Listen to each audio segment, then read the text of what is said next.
doing this generative AI workshops with funding of APNIC ICIF grant. We have done that workshop since APAN58 in Pakistan. We did it in Japan, and we are doing that workshop here as well. And also, we've introduced a white paper in the last APAN meeting at Japan about the way forward, which was discussed in the REN Leaders, or Research and Education Network Leaders Forum last APAN, and we have certain ideas, the way forward discussions there as well.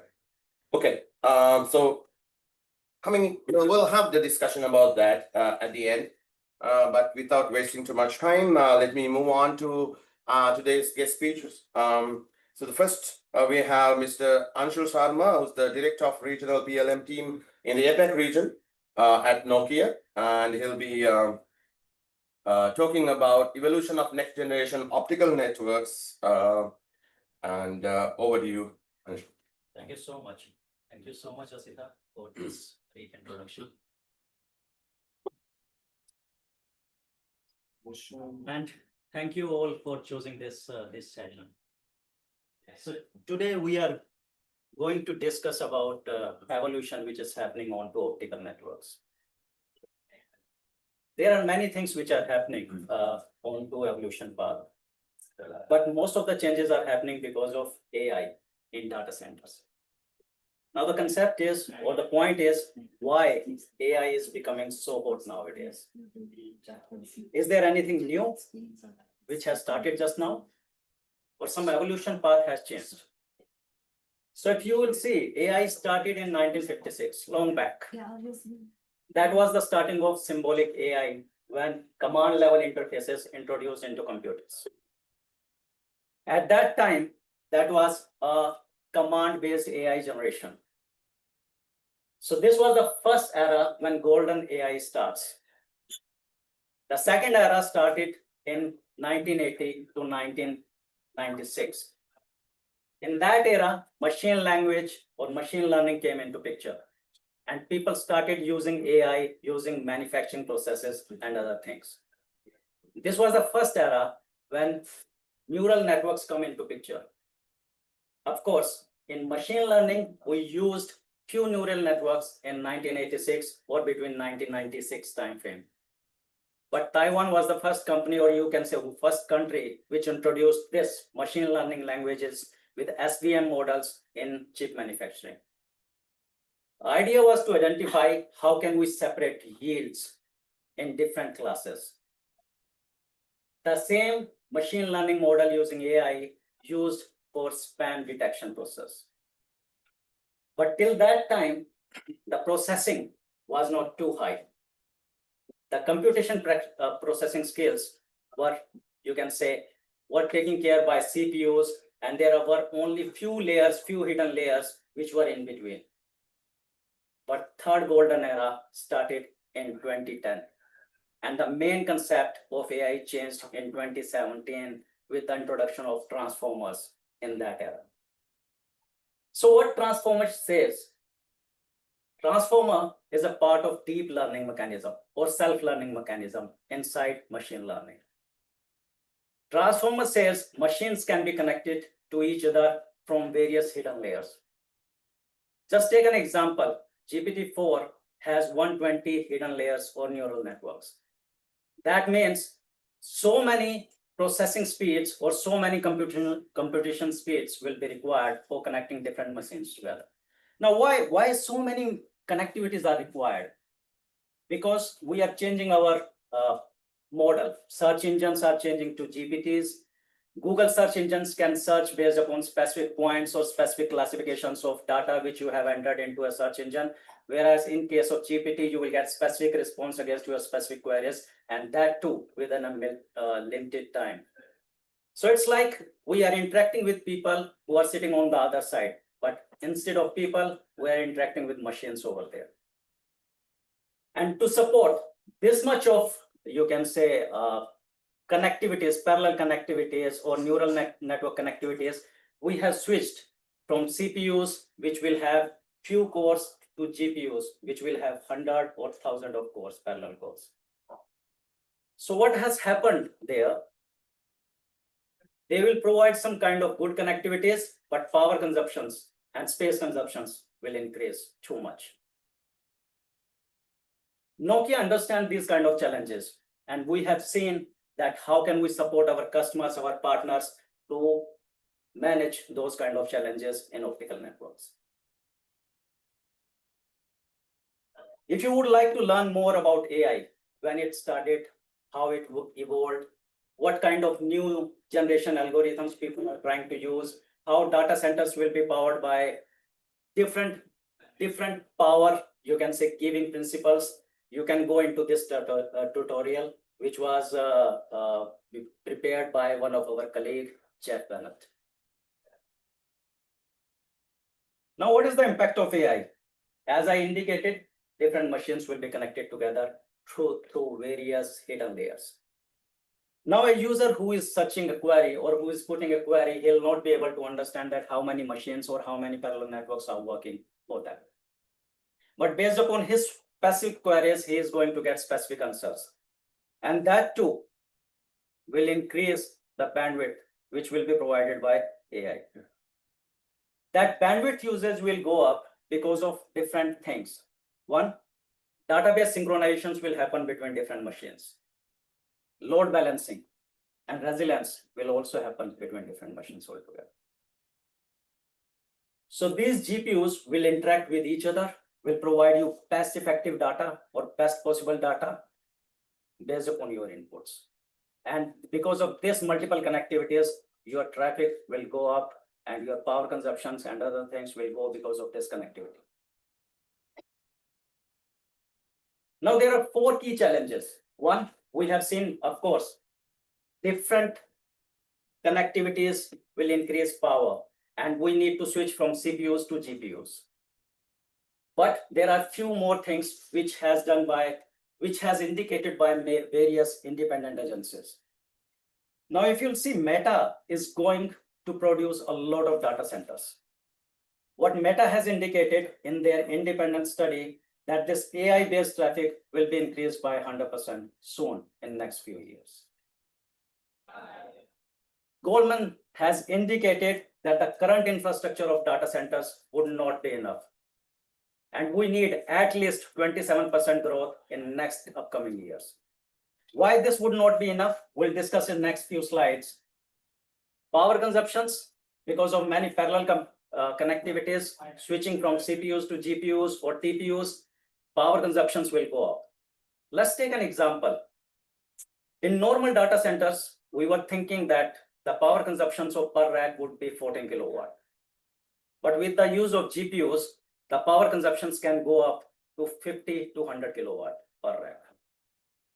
And that's because of highest processing speed or intense processing principles or computational principles which you are going to use in data centers. We have done some research with Omdia, and we find that to support this much of capacity, the OLS systems would not be enough. Optical line systems would not be enough because capacity growth is going to happen. Data center algorithms are going to change, infrastructure are going to change. So you need more OLS systems over there.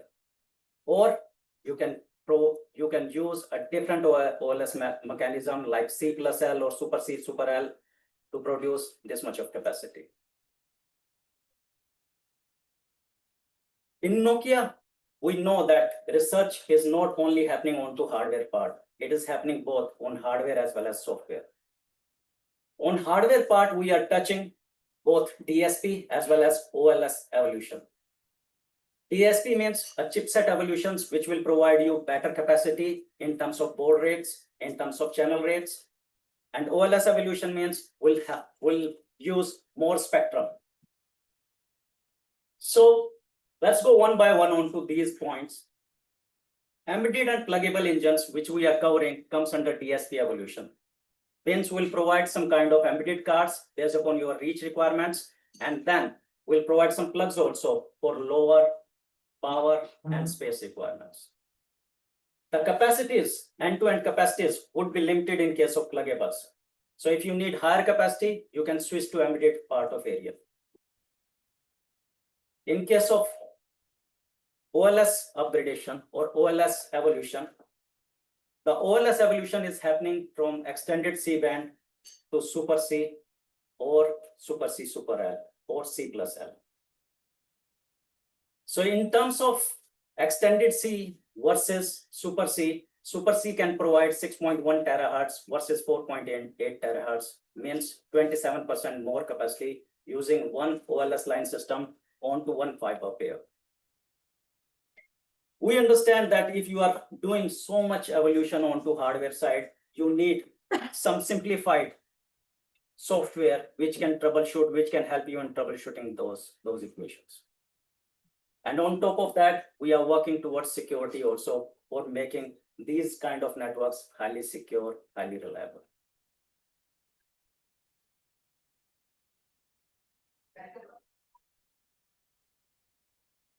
On DSP evolution part, or you can say chipset evolution part, we are dividing this particular scenario into two parts. One, embedded part, and the second one is pluggable part. Pluggable part will also be subdivided into two variants. One, transponders, which will have pluggables onto that. And the third one, pluggables if they go directly onto routers. So the first part which we are trying to cover here is embedded part, embedded transponders, which will have embedded DSP over there. So this is our next gen card, transponder card or chipset CHM7, ICE7, which we have produced just now. This is a GA product which is available and can be used from tomorrow itself. So what this card does, it provides you 1.2 tera per channel capacity, and it will have 2 ports. So total capacity of this card would become 2.4 tera. It goes into our compact modular chassis GX platform. In comparison to the previous generations, this card will provide you better reach, 3 times better reach, 35% lower power, and 15% higher spectral efficiency. So the maximum baud rate which we are targeting using this is 140G baud, and it is not gonna take more than that. So the spacing which we are considering for this spectral efficiency is 150G baud, 150 gigahertz. This card will also support Super C architecture, which means if we are comparing with C band architecture of old generations, with this card, you are going to get 27% more spectrum out of it. So 4.8 versus 6.1, the relation between these two is 27% more spectrum on top of it. And because of that, you will get lowest cost per bit per hertz. Because OLS systems will be limited and the same OLS systems will be used there, and more cards will provide more bandwidth out of the same fiber pair. So your cost per bit per hertz will be reduced further. The capacity which will be increased by using this technology on Super C mode will be 25% more as compared to the old generations. So a general idea that if we are using old generations and you are only switching OLS system, your capacity can be increased by 25%. But if you are mixing these two things together with DSP evolution versus OLS evolution, your capacity will be increased by more than 40%. Now the point is why this DSP evolution as well as OLS evolution is necessary nowadays. If I go back to the old story of optical evolution, which started in 2010 with 100G introduction, coherent 100G introduction. Till 2020, we were getting maximum spectral efficiency by the evolution of DSPs. We were moving from 100G to 200G, 200G to 400G, 400G to 800G. And that's how we were getting maximum spectral efficiency by changing that modulation schemes and baud rate. But as things are going closer to the Shannon limit, more expansion or evolution onto DSP seems difficult. Even though if you are moving from 800G to 1.2 tera, or to 1.6 tera, this will not provide enough spectral efficiency or increase in enough spectral efficiency. So if you'll see the bottom chart, if we are going ahead from 800G to 1200G to 1.6 tera, from 800G to 1.2 tera to 1.6 tera, the growth of spectral efficiency is limited by 3 to 8%, not much. Whereas in the lower chart, you will see from 100G to 200G, 200G to 400G, it was significant hike in spectral efficiency. So that's why if we'll see, we have seen these kind of challenges, and now we move to the upper part. In upper graph, we showcased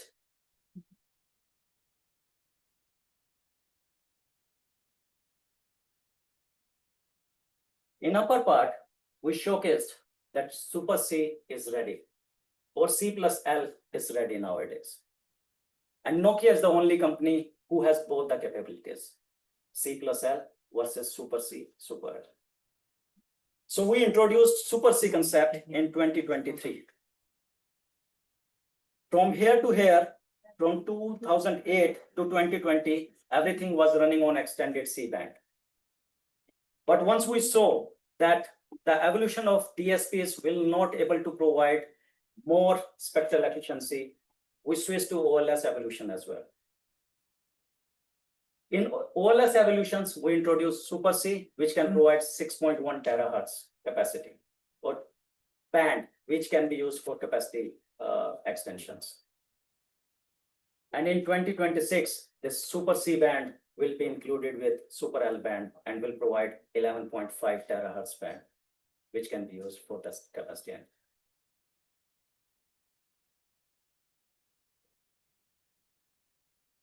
So what's the difference between C and Super C? Of course, we have discussed it, that Super C is basically the extension of band on towards both areas of C band or extended C band. Instead of 4.8 terahertz, it is going to provide 6.1 terahertz band, where you can put in your channels and you can extract more capacity out of the same fiber pair. A journal, you can say comparison, that if you are going ahead with 1.6 tera alone, with DSP evolution alone, you can only extract 44 tera capacity from a fiber pair. We are considering same reach and spacing parameters for this comparison. So it means if we are comparing 131 gigahertz spacing for 1.2 tera, we are considering 175 gigahertz spacing for 1.6 tera. So we are comparing same spacing and reach parameters for doing this kind of comparison. And we saw that if we are using both DSP evolution as well as OLS evolution, using 1.2 tera itself, our capacity will be increased by 55 tera onto a single fiber pair. This 55 tera, 1.2 terahertz, we are considering 131.25 gigahertz spacing, and this whole chart is prepared based upon that reach and spacing parameters. So the answer is, few vendors or few companies who are only working on to DSP evolution, that is not going to work in long run. If you need maximum spectral efficiency, maximum capacity from the same fiber pair, you need to use both evolutions, DSP as well as OLS evolution. The second part is related with pluggables as well as thin transponders. So thin transponders means transponders which will have pluggables on top of that. We have divided this into two subcategories. Thin transponders will go into the same chassis in which empty transponder goes. The only difference, they will consume less space and power, and their reach will have some kind of limitations. These pluggables will be used in thin transponders, 800G pluggables. They will support both C band and L band mechanism. So instead of Super C, Super L, they will support C plus L. So their spectrum will be limited to 9.6 tera instead of 11.5 tera. but they can be used in different parts of the network based upon your reach requirements. The same pluggable can be switched to 400G, 600G, 800G by changing its modulation schemes.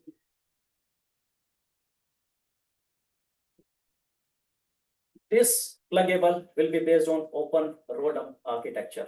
Means if you would like to do a third-party connectivity between different vendors, that will be possible using this pluggables connectivity. So anybody who's using open ROADM architecture with this pluggable or with our pluggables, that can be connected together.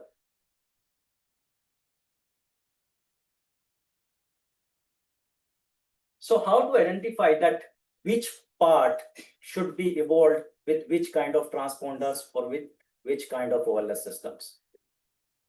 We have showcased three different network here. One is related with data center. The second one is related with long distance data centers. And the third one is subsea. In subsea, there is a reach limitations. You need a product which can satisfy your reach requirements because the distance would be larger. So we suggest to use embedded transponders over there, and there is no part of using thin transponders or pluggable based electronics over there. But in other two parts, you can switch based upon your requirements. If data center connectivities are nearby, you can choose pluggables directly on routers. But in that case, your capacity will be less because pluggables will only provide 800G capacity, and that too would be related with C plus L band. Whereas in case of data centers with thin transponders, you will have some gearboxes which will enhance their reach and will provide us kind of demarcation in between. So if you are using embedded transponders for data centers connectivity, you will have much more capacity over that. In second part, we have showcased that embedded transponders can directly be used in data centers connectivity as well. And we have seen that we can go up to 1.2 tera using those transponders with Super C architecture, with Super L architecture. So capacity requirements in this case would be extended to 100 tera onto a single fiber pair, including Super C plus Super L, 11.5 terahertz band.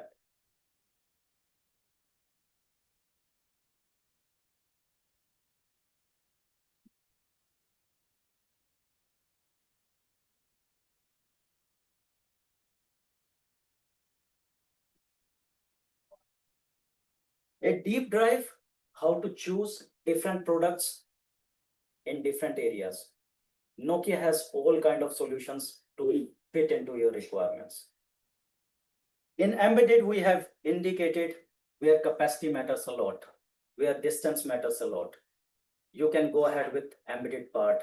You will get 1.2 tera per channel, and you will get full spectrum of Super C, Super L onto that. The reach of embedded systems would be higher as compared to the reach of pluggable based systems. When you need grooming functionalities, you have to go towards transponders. And when you need a different mix of services like 10G, 100G, OTN interfaces, it's better to switch to transponders, embedded transponders over there. Thin transponders. Their main requirement is related with power and space, and you are okay to lose some kind of capacity over there. Where you need a demarcation for sure, but power and space is on top of that.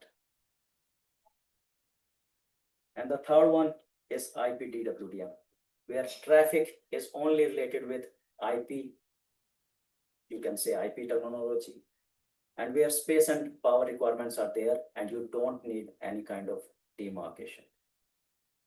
So demarcation means when you are segregating two layers, IP and optics separately. When you are handing over one data from IP layer to your end customer, and you don't want to showcase that how it is going on to optical platform, you are demarking these two layers differently, then you need an equipment in between which can demark it. And that demarcation is possible using transponders over there. So the client plug will not be able to showcase what line plug is doing.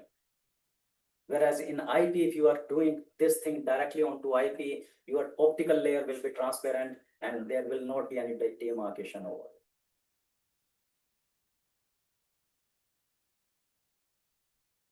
A more deep dive onto all three scenarios, that what will happen on power efficiency, space efficiency, capex efficiency, fiber capacity, fiber reach, as well as operational efficiency. So if you'll see, the power efficiency would be higher in case of plugs because you are putting those plugs directly into routers and there will not be any transponder equipment in between or transponder chassis in between. These routers will be directly connected onto optical layer of DWDM, and that's how the power efficiency would be higher in that case. In case of thin transponders, because they will be based upon the same pluggable modules, so you will have same space and power efficiency, but to house that transponder, you need some additional chassis in between. So that's why that efficiency will be reduced by a little bit as compared to pluggables directly onto routers.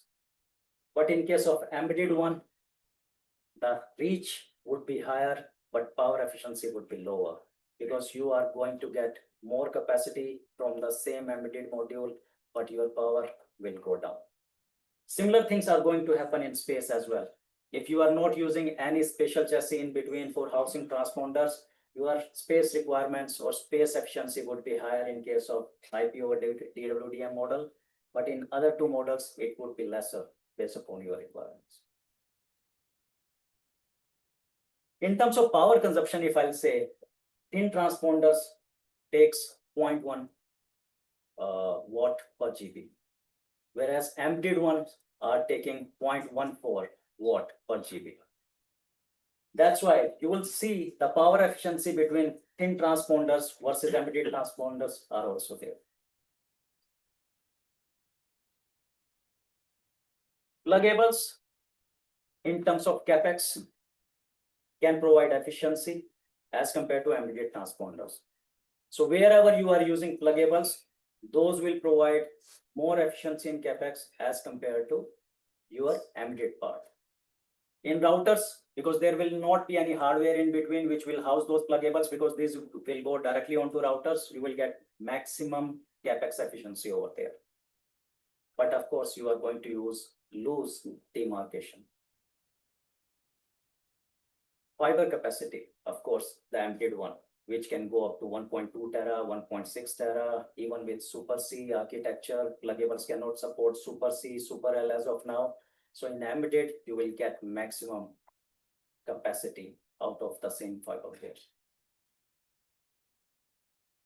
Operational efficiency, because generally people use different management systems for managing IP products as well as optical products. So if you are using DWDM and transponders onto the same chassis, you will have some operational efficiency. If you are using DWDM in another box and pluggables onto the router itself, the operational efficiency would be lower in that case. Unless or until you are using a OSS layer, which is going to manage both the platforms together. And the last one is fiber capabilities or reach capabilities. So your reach would be higher in terms of embedded one. The gearboxes which will be used in thin transponders with pluggables will provide little bit worse reach, but it would be better as compared to pluggables directly onto routers.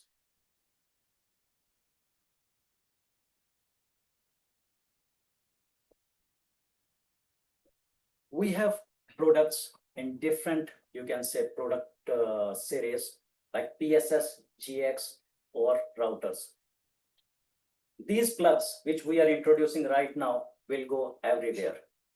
In all three series, you will find our pluggables can work with different transponders with different cells. Not only this, these optical plugs will have open ROADM characteristics, which means if you are introducing our plugs to any third-party router, interoperability can be done with our transponders or with routers directly.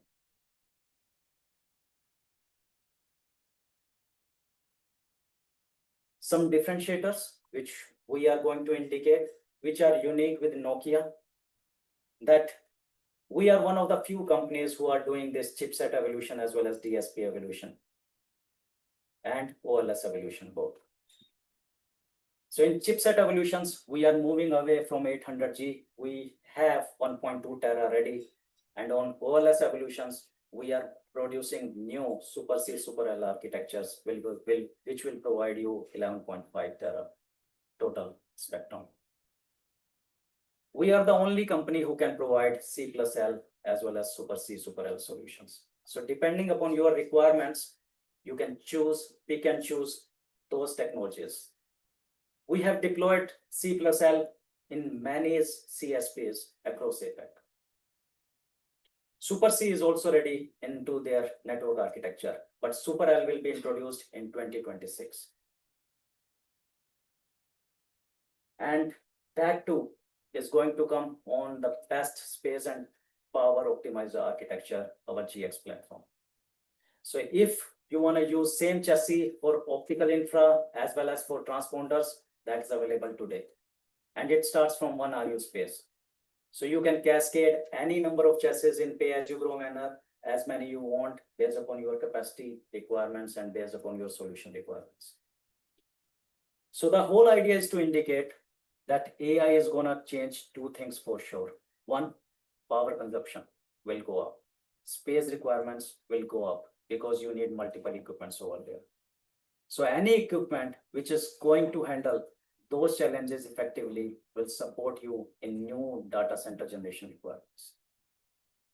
Our GX platform, we have done some kind of research over there, and we have showcased that how this power and space requirements will go down using our new thin transponders or pluggable transponders over there. Any further questions onto this particular part, or if you need more details about our thin transponders or pluggables, that when it will be used, or how we can do some kind of testing over there, and in which applications we should use these kind of things, I'll be happy to support you guys. So that's all from my side, and thank you so much for listening.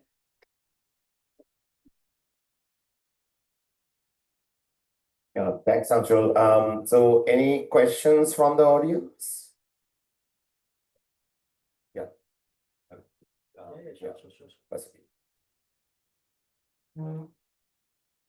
Okay, thank you for the presenting your products and your status. Okay, it is nice to have a good one.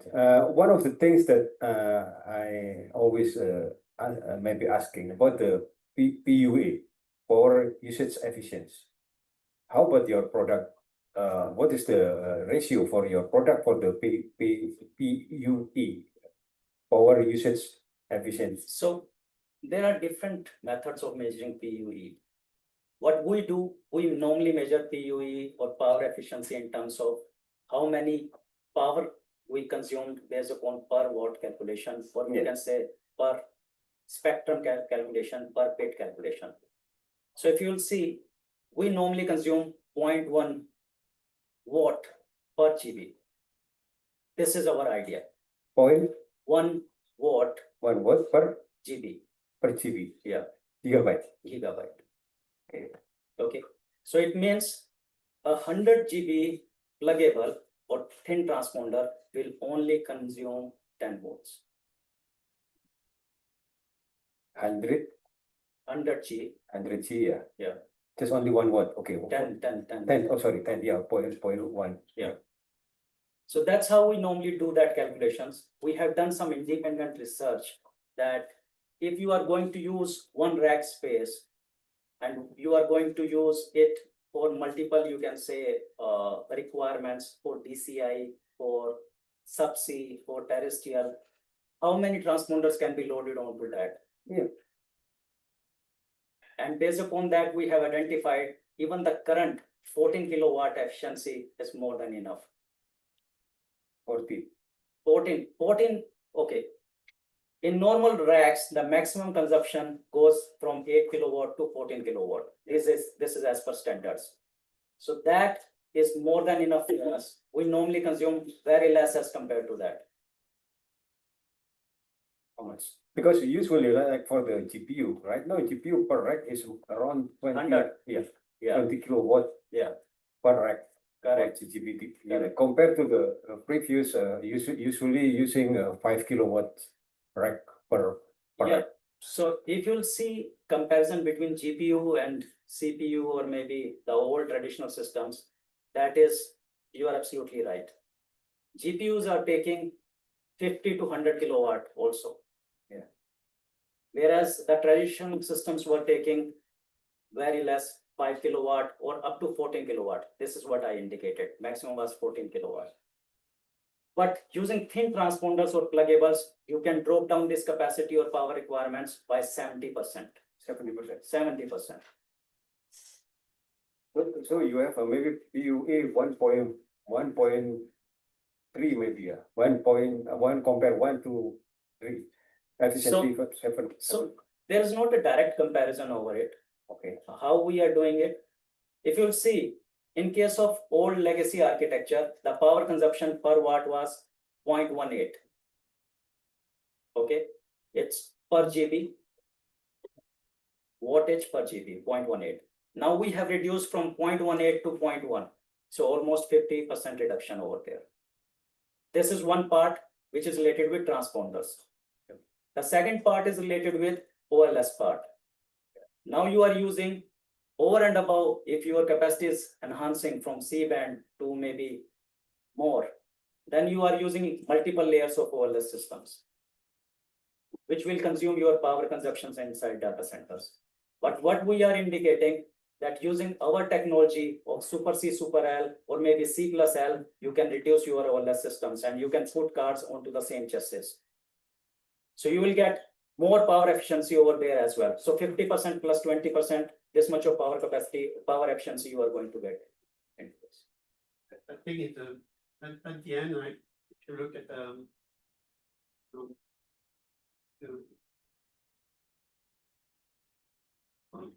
if you look at your system or your architecture, right, I think it kind of like how much do you do at the electronics level or the photonics layer, right? And of course, the more you do, right, well, it would be more efficient. If I can simplify it, Yeah, yeah. right?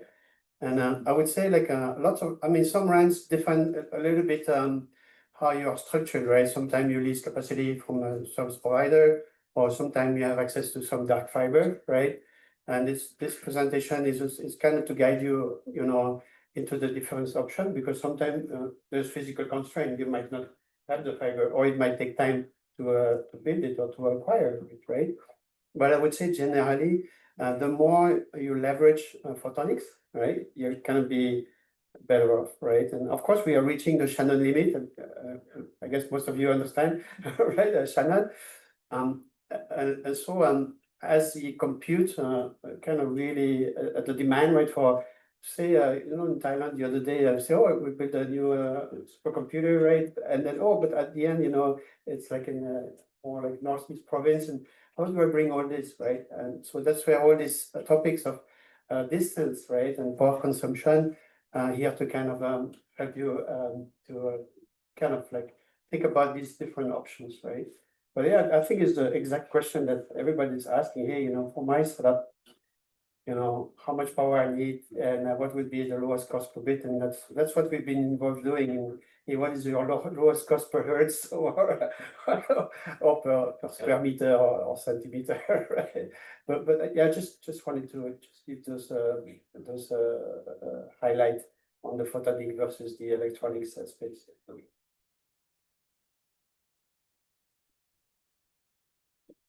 Yeah, okay, thank you. This is what I'm asking about, because usually right now, people using the GPU. And then the consumption is very, very high. And then Yeah. you have to change many capacity in the data center. Because usually one rack is around 5 to 10 kilowatts, including the cooling system. But now with using the GPU is a double to triple. Yeah, that's the problem. And And then then- cooling, and then the floor weight. Yes, yes, that's the idea. So that's why some people try to not using the GPU but the other processor. Yeah. Maybe you know, Yeah, and then yeah, even this is a less something like I said the arm using the less power and then with more capacity for the processing. But yeah, it is not popular, still not popular because not many support for the arm. But this is challenging for the arm for the next. Yeah, that's why when you Nokia mentioned about the Yeah. I suppose So- PUE.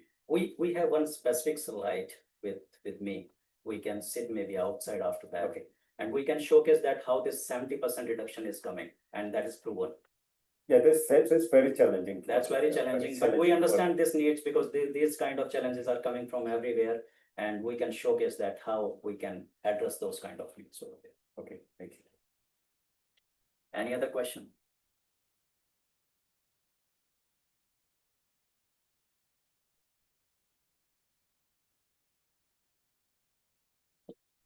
Okay, thank you.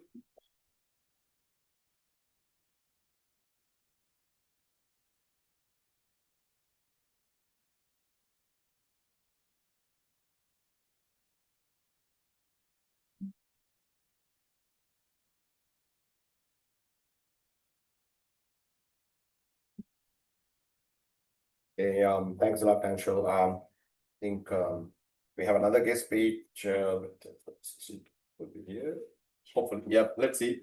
Until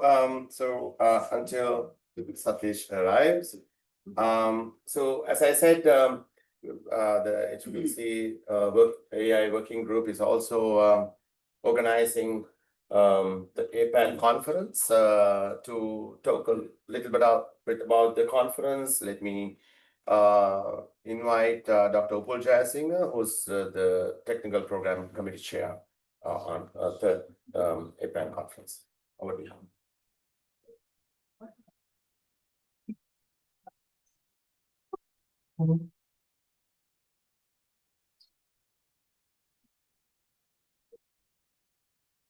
Okay, good morning, everyone. So I'm sorry I don't have any presentation prepared today, but I will give you a brief idea about the conference and why we are starting.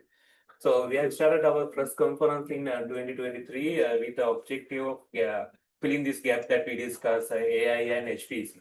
So AI means like machine learning, computer vision, and related areas, and HPC is networking, high performance computing, and all. So we decided to go with this theme, AI and HPC better together. And eventually we changed the theme a little bit, and now it's called Powering the Frontier, right? So that means it's kind of multidisciplinary, like we have AI in healthcare, agriculture, and many disciplines. So that was the main objective. So we had our first conference in 2023 in Sri Lanka, and we had a lot of submissions, and out of that, we selected best 30% out of those papers and published in Springer. So we have a partnership with Springer as well. So it's an index journal, and you can publish your work related to AI, HPC, pretty much related to any computer science domain in this particular journal. So if you search APAN conference Springer in Google, so you can see a lot of our publications. So we have so far published two proceedings in the Springer journal. So you can find those as well.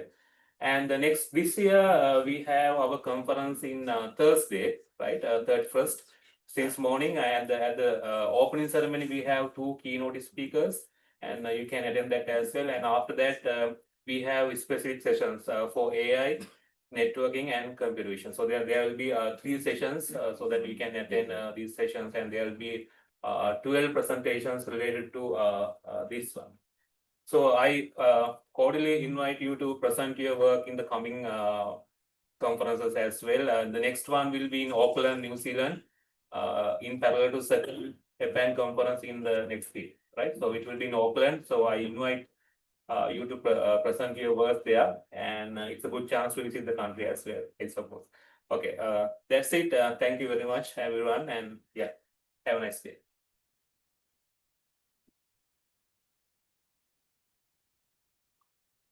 Yeah, thanks, Upul.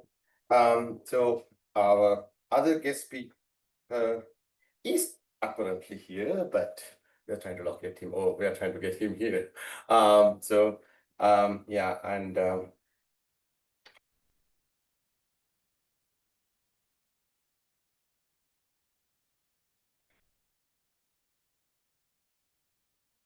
So until he comes, if any of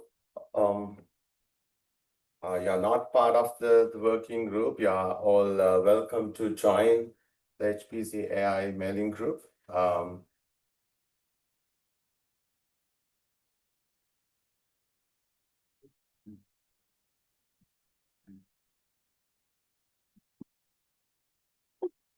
He's here. Yes, yes, yes. He registered. So he registered. There we go. That's what. So she's here, like Philippines actually. So that's like he's leaving today morning. Now, and he's coming from the airport. Oh, so I think he just arrived in the hotel.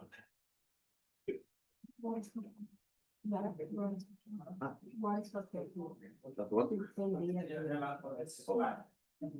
Sorry about that. Yes.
Okay, so our next speaker is here. And he's Satish Yadav, the head of enterprise IP business development in APAC region at Nokia. He'll be talking about remedies for digesting elephant flows efficiently in research networks. So thank you very much for running here, and it's over to you.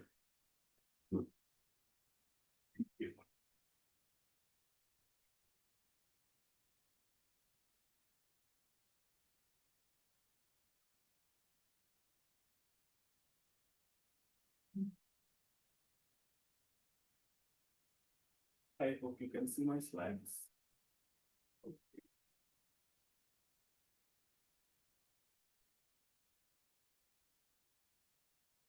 Hi, good morning, everyone. My name is Satish Yadav. I'm from Nokia.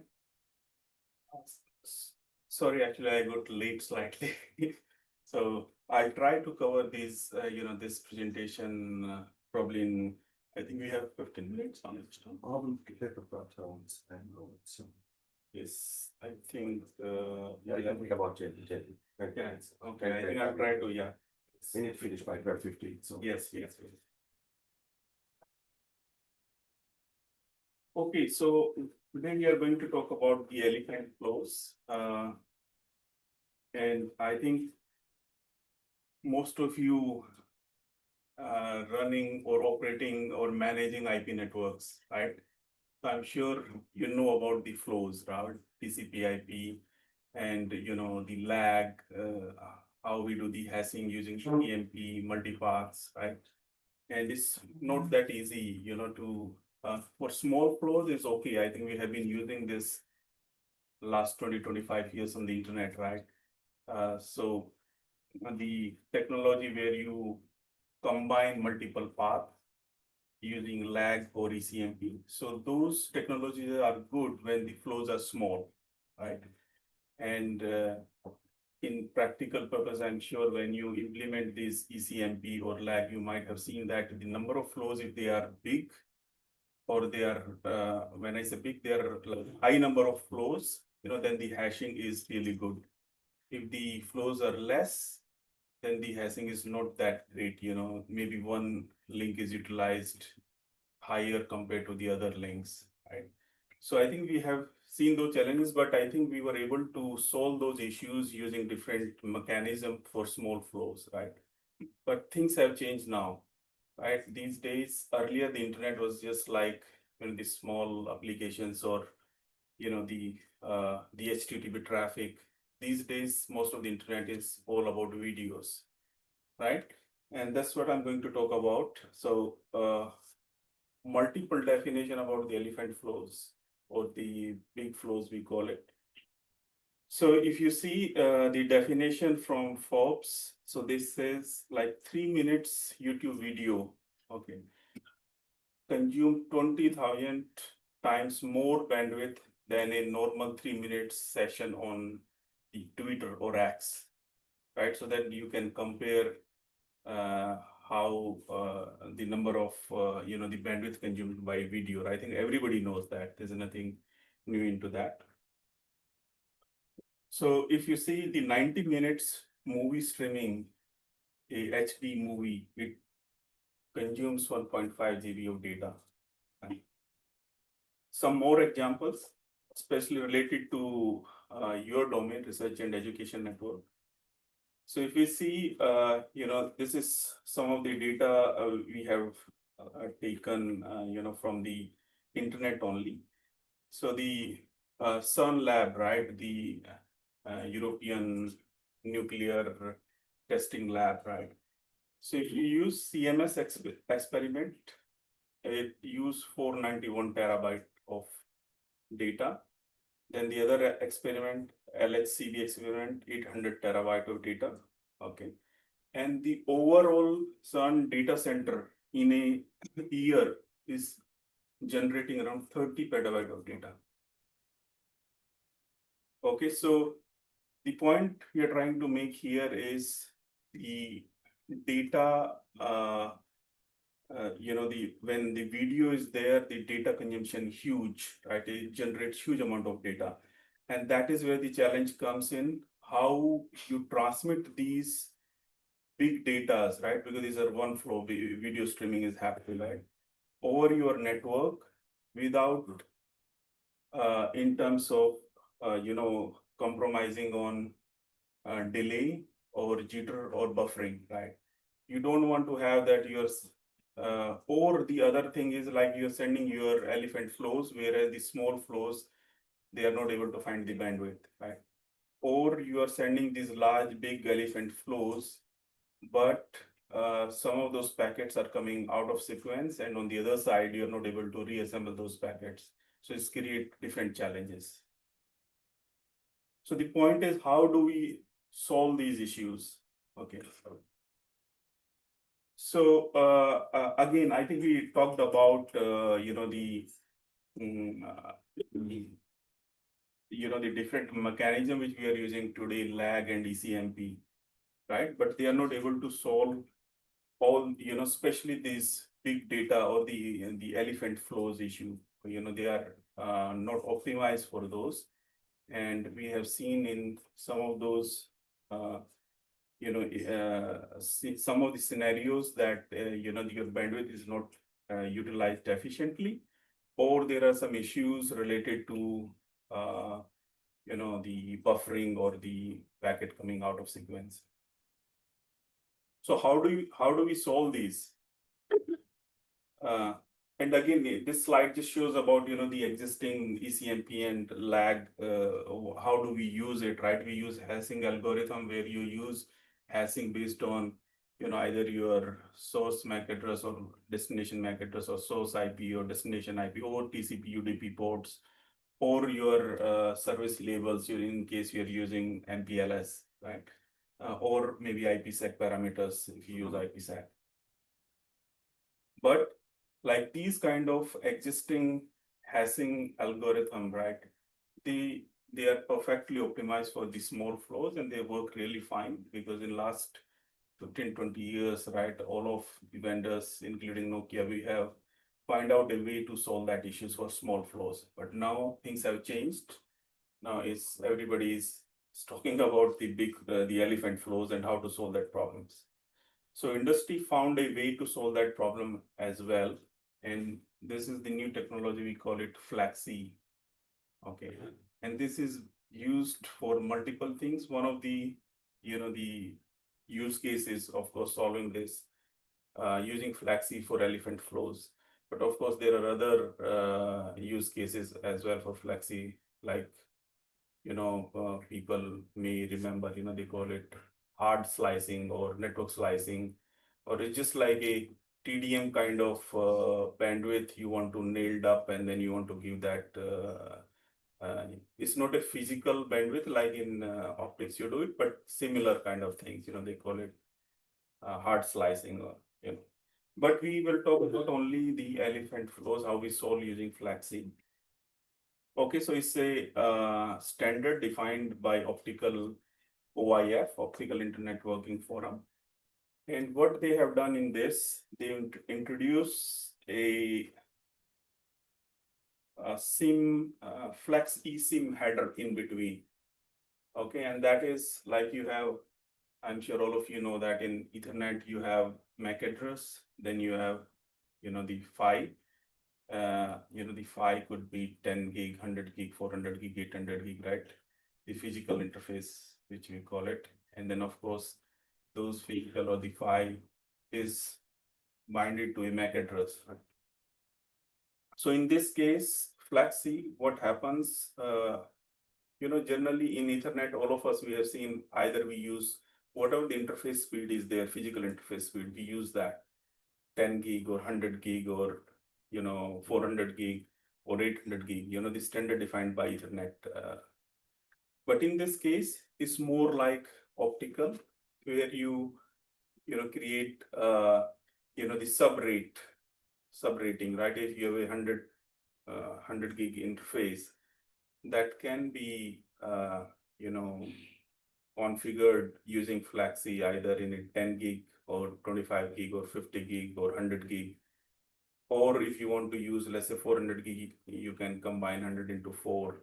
Or if you want to use 800 gig, you can combine, 400 into 2. Or if you want to use 1.6 tera, you can combine 400 into 4, those kind of things. Also, like I said, this is more optics-like. So in OTN, which are in optics, you see these, you have different channelization, right? So in this, that kind of a concept they have bought in this flat Ethernet as well. You can channelize it, right? And then of course, like I talked about bonding, like you can multiply multiple interfaces, or you can combine multiple interfaces, physical interfaces, and create a bigger pie. So more like, try to give a TDM like, or OTN like behavior on the Ethernet. So how it works, like I just said, we insert a FLAXI SIM between Ethernet MAC and your Ethernet PHY. And then, of course, this is a standard, it's not something proprietary. There's the latest version of FLAXI is 2.2. And I think most of the big vendors, they are contributing in defining those standards. And Nokia is one of them. Okay, so how does FLAXI avoid hashing, right? Like I said, the hashing thing which we are using today, or the normal small flow, the small flows that works on either your source destination MAC or source destination IP or TCP UDP ports, but that's not very efficient for large flows. So what happens in case of elephant flows, and let me give this example, probably you will correlate, maybe more easily. So like, just imagine the road, right? It's like a network, your IP network, that's the road. And on that road, you see cars goes or bus and all other different type of traffic goes, right? So here with FLAXI, what we are trying to do, we are trying to create lanes on that road. Okay, you already see the lanes in the road, right? You have a lane only for emergency vehicles, the lane for buses, lane for maybe vehicles which has a special pass or something like that, right? So same thing, just imagine with FLAXI on the network which you have, which is there, we're trying to create lanes. And those lanes could be, like I said, 10 gig lane or 25 gig lane or 50 gig lane or 100 gig lane, right? And those lanes are mapped to the particular flows or particular traffic. So in this case, if there's an elephant flow, right, you just map that flow to a lane, right? So that you use that lane. And then, so that is how, just trying to simplify this, how the FLAXI avoid hashing, and then it provides you the bandwidth as well as the flexibility in terms of channelization or a subrate group. Okay, so this we already talked about, right? You can have a 100 gig MAC or 400 gig MAC, 800 gig MAC, and these, they are kind of on a file or the physical interface, and which has got 4 lanes of 25 gig, or in case of 100 gig, you have 4 lanes of 100 gig, and then in 800 gig you can have 8 lanes of 100 gig. 1.6 tera you can have like 16 lane of 100 gigs, and that is how like you can configure these subrates or sub interfaces, I would say, and then you can map to your services which may be carrying the elephant flows. Okay, so FLAXI SIM, what happens? It it just carves the bit stream into a block of 64 bytes and then distribute in simple round robin to all members of FLAXI group.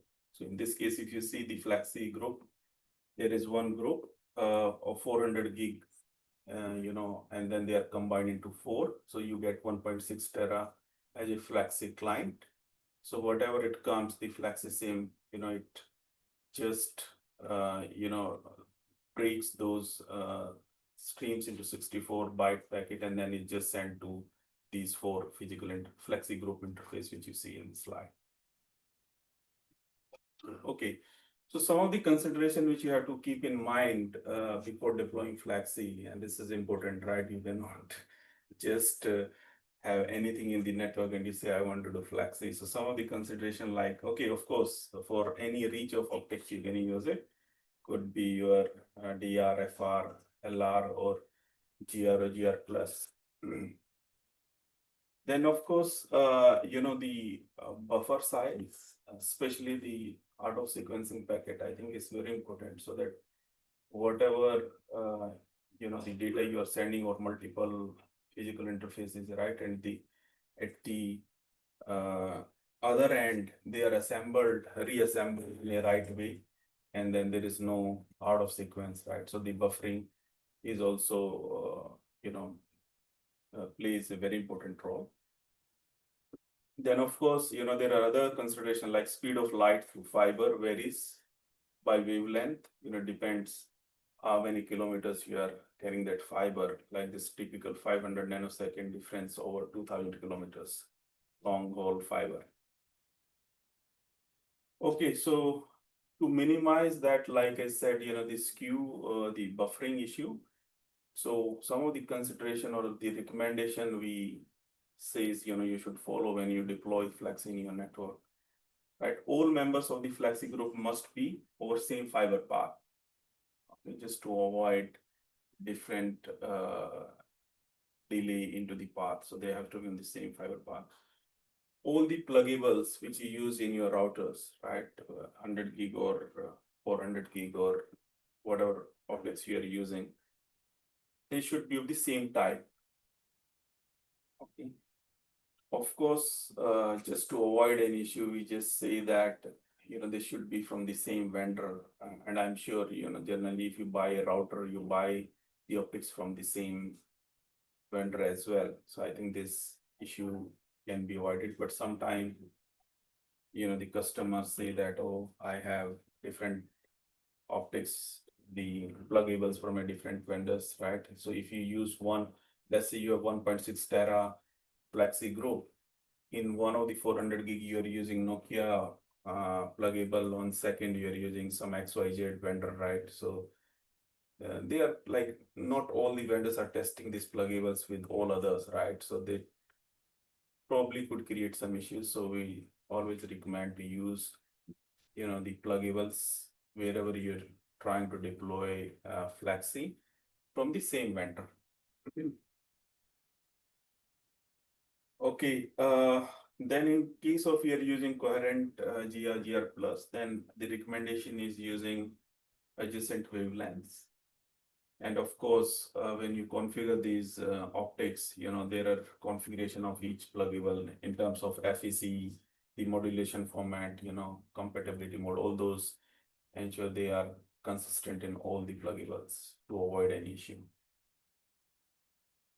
Okay, so that's the small presentation on the elephant flows.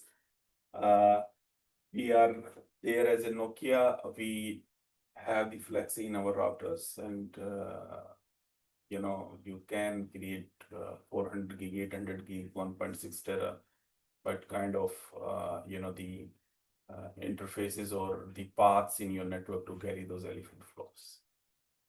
Thank you very much. I hope it's informative. Okay, thanks, Satish. Yeah, any questions from the audience?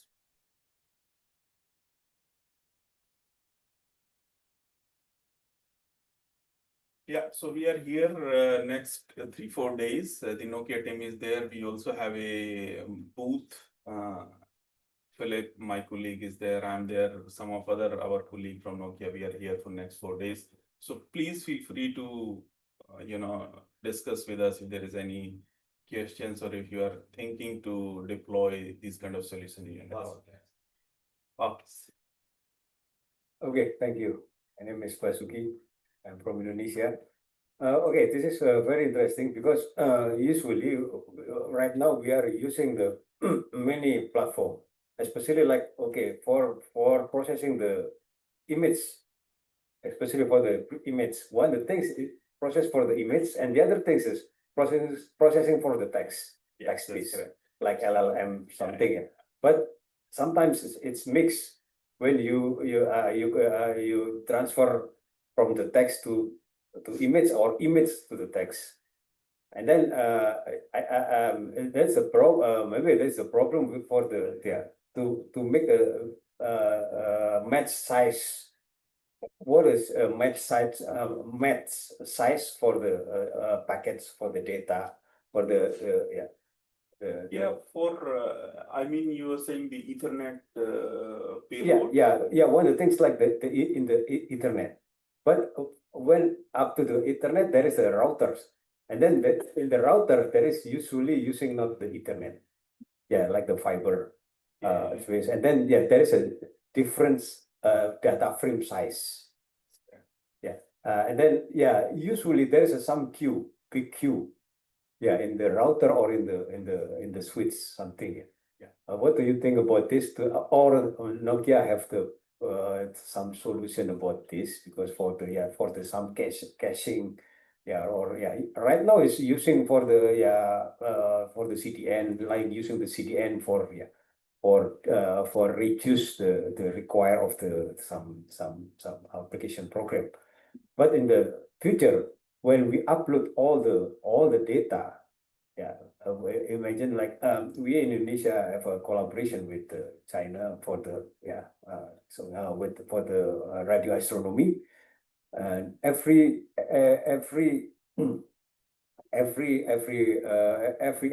day we have a need more than 100 gig, 100 terabyte of the data with a big frame.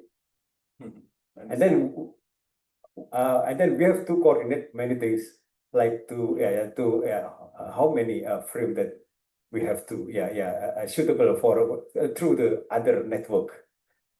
Understand. Yeah, So I that's think, the maybe I'm asking, is that Nokia have some this? So I think multiple things you talked about. So first thing is, you're right, the MTU size in Ethernet. So I think that the problem is, I don't know about your network, but I think that problem is already solved because you have the Ethernet side. You can use 9,000 bytes, that's the large frames, Ethernet MTU.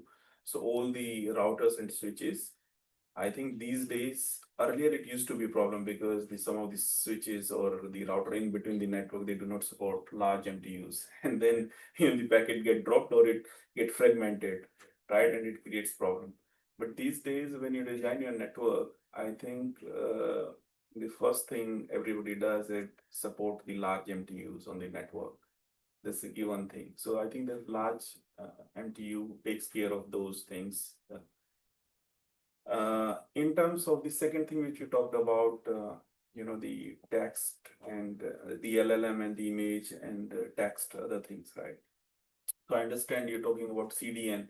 So CDN is a different thing, that is more, you want to keep your content near to the customer, right? So you avoid using your network bandwidth or unnecessary waste that bandwidth.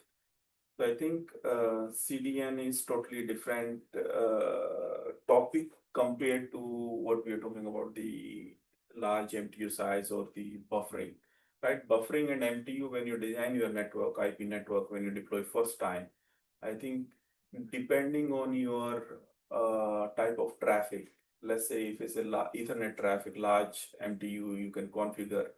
But if you're carrying some TDM traffic or Ethernet, you probably would like to have a small packet size because the TDM traffic is always small, right? So those service classification you can already do in the routers. I think it's already sold long time back. And based on your service type or the traffic type, you can define services, and that services can be mapped to different queues. Okay, maybe like is a TDM or voice, is a real time traffic. You want to service it continuously on the highest priority, right? So you have a separate queue for the real time traffic. Then you may have a separate queue for the data traffic, which may be carrying internet traffic, which is not that delay sensitive or not that high priority. So that can be sold using those mechanisms. It's already there in the routers, the MTU and the buffers. And CDN is, like I said, more on the content. You really want to look at your network, where the main data is. Let's say probably you're hosting in some data center at a central site. Then all the users from a different, let's say in case of Indonesia, different provinces, they have to come to your data center, which may be in your capital city or something like that. Then you want to plan that a CDN network, that how you want to deploy your CDN cache in different areas so that you save your your backbone capacity or the network utilization. You keep on the edge, so the people wants to access the data, they come to the CDN cache there, access the data, and then so different mechanism. Yes. Thanks for your question. Okay, any other questions? Any other questions?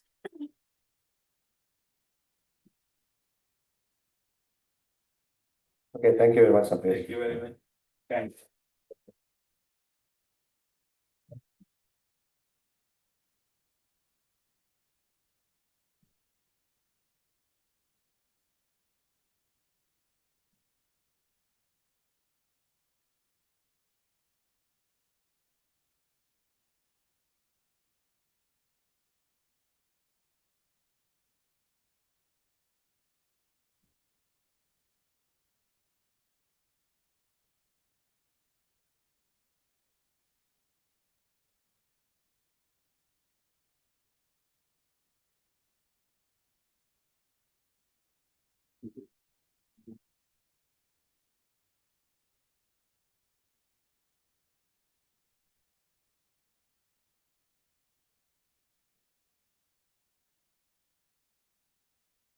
Okay, so once again, I want to thank Satish for rushing here.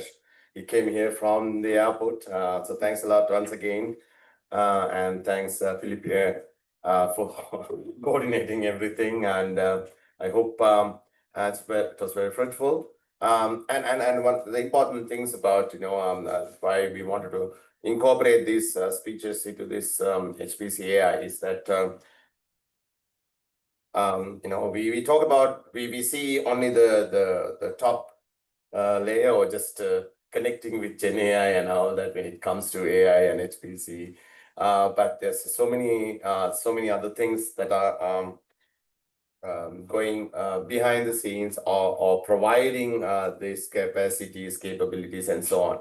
It's very interesting to know those, to see those as well. Right. So I think we have come to the end of the session, and we only have about 2-3 minutes left.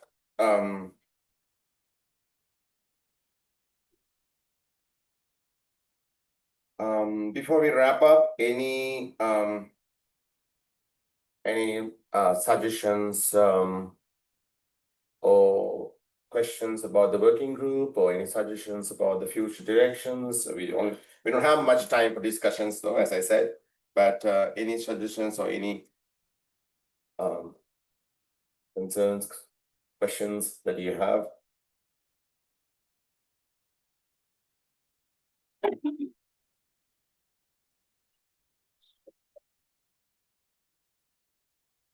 Okay. Yes, that's Yeah, it is good opportunity for discuss. Yeah, maybe my suggestion, can you have something like a roadmap, or that's one things, and the other things, like if we can have some test bed for some things for in the HPC or in the AI scheme, like for example, analyze the APAN traffic. yeah.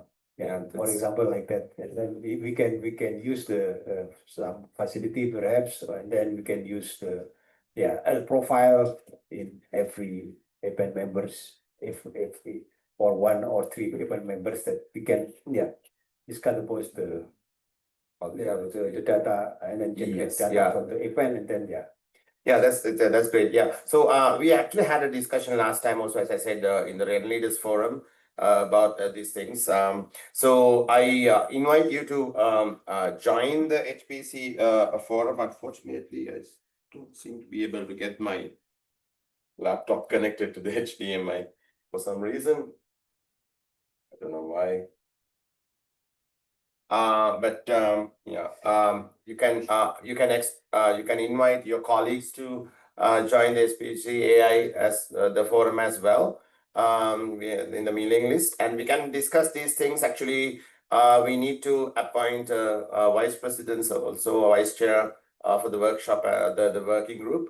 And then we can get these discussions going in the working group, and look at how we can proceed. We adopted the white paper in the last APAN. We need to work on those aspects, which includes what Basuki proposed. So and that's definitely we need to work on. There are a lot of aspects. So please, I will share the information about the working group again through APAN mailing list. ask all the colleagues, anybody interested to join, not just the NREN staff, but also your members from academic community who's working on HPC AI area. So we can have a vibrant community and have this discussion and look at how we can move forward with all the aspects that we have discussed so far. Okay, so thanks once again all for attending the working group session on HPC AI, and I wish you all a very successful APAN60 in the next few days. Thank you very much.